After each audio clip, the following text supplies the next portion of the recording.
गुरु भक्ति योग।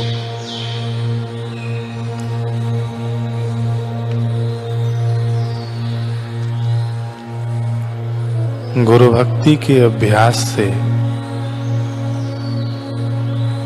जब मन की बिखरी हुई शक्ति की किरणें एकत्रित होती हैं, तब यह योग चमत्कार कर देता है।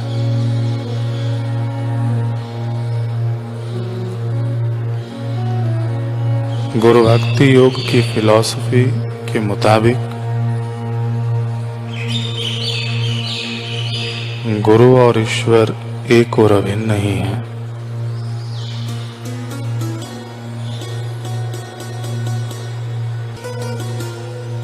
अतः गुरु को संपूर्ण आत्मसमर्पण करना अनिवार्य है।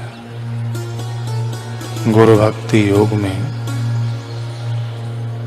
सब योग समाविष्ट हो जाते हैं।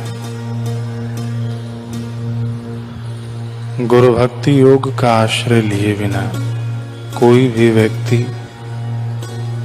अन्य कठिन योगों का अभ्यास नहीं कर सकता। गुरु भक्ति योग की फिलॉसफी आचार्य की उपासना के द्वारा गुरु कृपा करने के लिए मुख्य दृष्टांत आगे रखती है। हृदय की पवित्रता प्राप्त करने के लिए, ध्यान के लिए और आत्म साक्षात्कार के लिए गुरु भक्ति योग की फिलॉसफी गुरु सेवा पर काफी जोर देती है। जो अपने गुरु की आरोग्यता के लिए लगा रहता है वह मनुष्य धन्य है। सिखों के 5वें गुरु थे गुरु अर्जुन देव जी।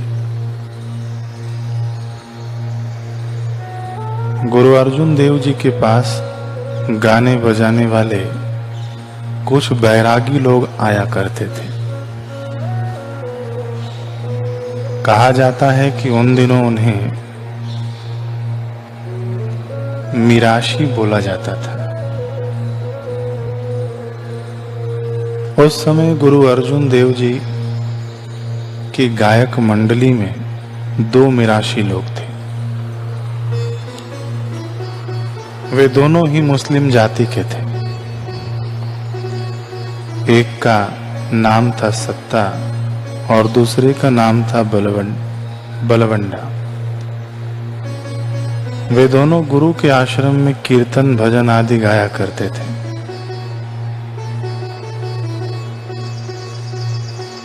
एक बार उनके घर में बेटी की शादी थी। उन्होंने गुरु अर्जुन देव जी से कहा कि हे गुरुदेव, हमारे घर में विवाहोत्सव है, इसलिए हमें धन की जरूरत है। आप कृपा करके हमारी मदद कीजिए। यह सुनकर गुरु अर्जुन देव जी ने उन्हें 200-300 रुपए दिलवाने का आश्वासन दिया। 200-300 रुपए की बात सुनकर वे दोनों आश्चर्यचकित होकर बोले, आपके तो इतने अधिक शिष्य हैं, एक शिष्य से अगर 1 टका भी मिल जाएगा तो इस तरह से हमारे पास 1000 रुपए तो सरलता से हो ही जाएंगे। 200-300 रुपयों से तो हमारा कुछ भी नहीं होगा। उस जमाने में टका बहुत महत्व रखता था। उस समय टके में जो वस्तु मिलती थी वह अब 100 पैसे में भी नहीं मिलती। 1 टका आज के 200 पैसों के बराबर माना जा सकता है। गुरु अर्जुन देव जी ने कहा, ठीक है, दिलवा देंगे। अब वे दोनों प्रतिदिन गुरु अर्जुन देव जी के पास आते, कीर्तन भजन आदि गाते, फिर गुरु जी के सामने खड़े हो जाते और कहते, गुरु जी, आपके शिष्य तो मुल्तान तक फैले हुए हैं। आप उन सबसे एक एक टका दिलवाने की व्यवस्था करवा दीजिए। यह सुनकर गुरु अर्जुन देव जी ने 4.5 टके उनकी हथेली पर रखते हुए कहा, लो, बस इतने ही मिल पाएंगे। सत्ता और बलवड़ा चकित हो गए।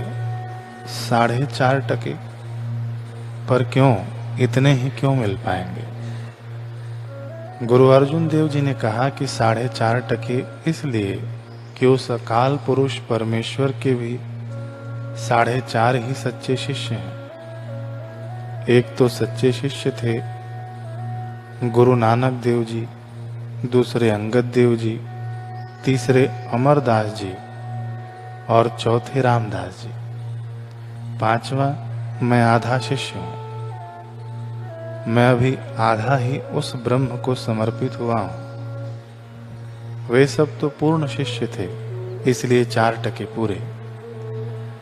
मैंने अभी पूर्णता को प्राप्त नहीं किया है, इसलिए मेरा टका आधा।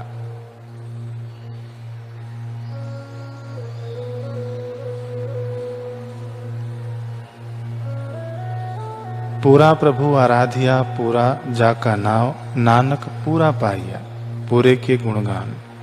जैसे बिंदु सिंधु में मिल जाता है, ऐसे ही ये चारों भी ब्रह्म में मिल चुके थे।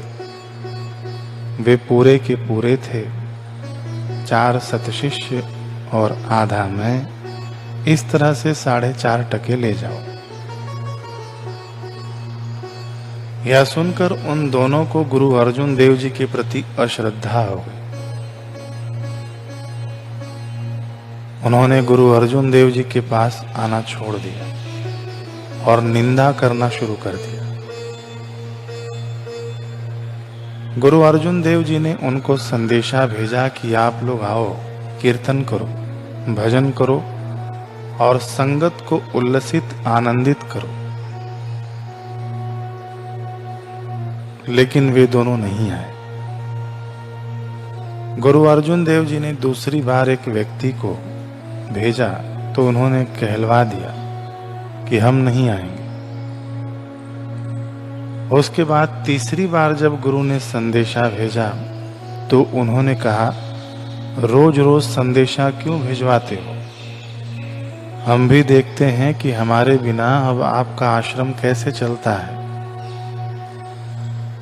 आपके गुरु नानक देव को भी हमारी जाति के बाला मर्दाना ने ही चमकाया था, नहीं तो आपके गुरु को कौन पूछता। हम यहाँ गाते हैं, बजाते हैं तो लोग प्रशंसा करते हैं, इसी से तो आपकी रोजी रोटी मिलती है। हमारे कारण ही आप गुरु होकर पूजे जा रहे हो। अब देखते हैं कि आप अपनी आजीविका कैसे चलाते हो। गुरु अर्जुन देव जी बहुत सरल स्वभाव के थे। वे स्वयं ही उन्हें मनाने चले गए।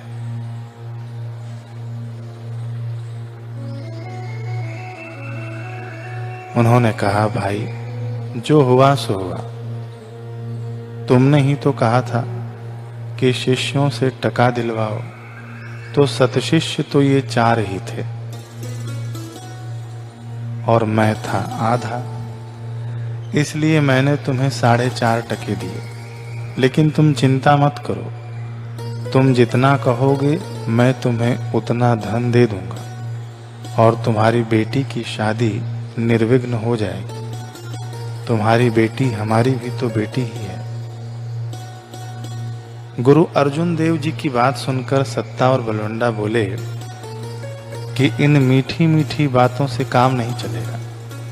हमारे बिना आपका कार्य रुक गया है, इसलिए अब आप हमारे पास आए हो। अब चाहे कुछ भी हो जाए, हम वापस आने वाले नहीं हैं। ऐसा करते करते उन्होंने गुरु नानक आदि सभी गुरुओं की निंदा करना शुरू कर दिया।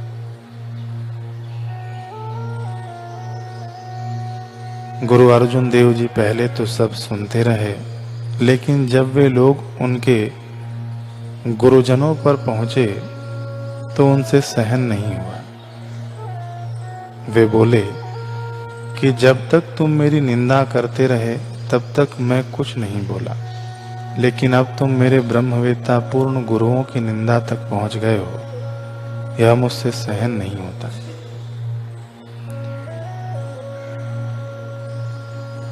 सत्ता बलवंडा ने कहा कि आपसे सहा नहीं जाता तो हम क्या करें, हम तो बोलेंगे।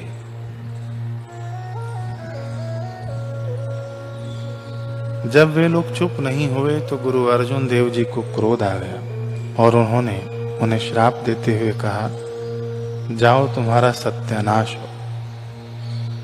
गुरु अर्जुन देव जी ने अपने आश्रम में भी घोषणा करवा दी कि सत्ता और बलवंडा मिराशियों के पास जो भी जाएगा वह हमारी नजरों से गिर जाएगा। हमने उनका त्याग कर दिया है। अब हमारे त्यक्त लोगों से जो जुड़ेगा वह हमारा त्याग करने वाला माना जाएगा। जो कोई भी उनकी सिफारिश लेकर आएगा कि उन पर कृपा करो, उन्हें माफ कर दो, तो उसको भी गधे पर बिठाकर मुंह काला करके उसके पीछे शरारती लड़के लगा दिए जाएंगे।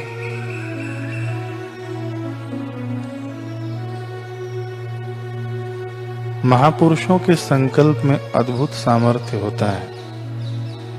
गुरु के श्राप का ऐसा प्रभाव पड़ा कि अनिद्रा, बीमारी, अशांति ने उनके शरीर में घर कर लिया। लोगों ने उनको धिक्कारना शुरू कर दिया। वे जहां भी जाते लोग उन पर थूकते और कहते, ये गुरु के त्यागे हुए हैं, इसलिए इन्हें घर में नहीं घुसने देना चाहिए, कहीं हमारे घर में भी कुछ अनहोनी न हो जाए।